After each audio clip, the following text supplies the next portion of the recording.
Good day mga ka-explorer! To this vlog, tayo ay gagawa ng ating snacks. Ito yung tinatawag namin na sweet na ano ba yun? Yung sweet fola.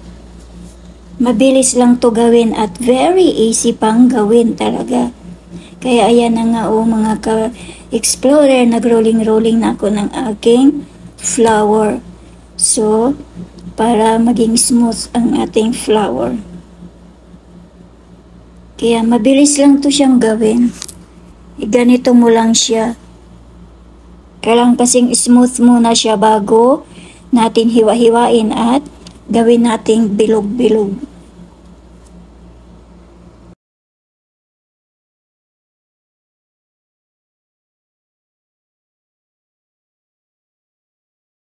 Kapag smooth ng ating flour mga ka-explorer, ganito na yung ating gagawin. Kaya hiwa-hiwain natin ng maliliit. Yung katamtaman lang, tama-tama lang sa gusto mong hugis. Kasi ibilog-bilog natin to siya. Ayan na nga.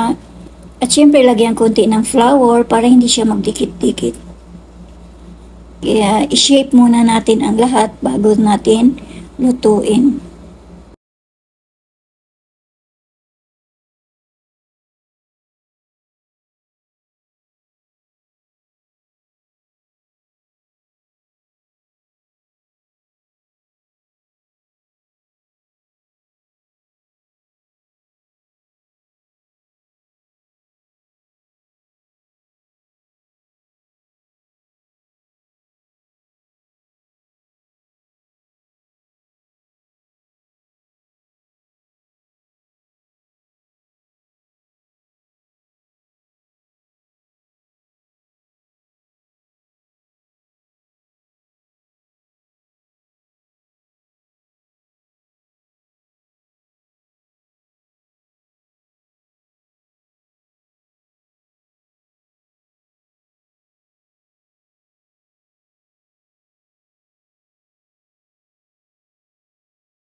Na-shape na natin ang ating mga fola. Kaya ito na nga mga ka-explorer, ready to cook.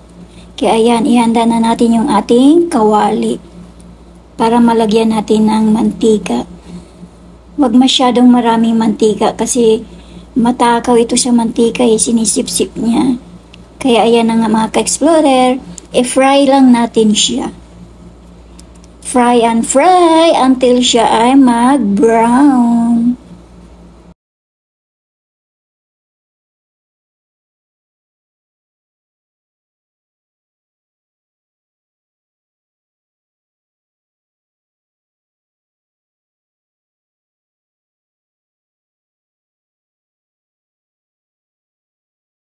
This is it mga ka-explorer. Fall is ready to serve. Let's eat mga ka-explorer. Haluan natin to siya ng syrup. Ayan na, so super sweet. Tara, kain tayo mga ka-explorer. Thanks for watching.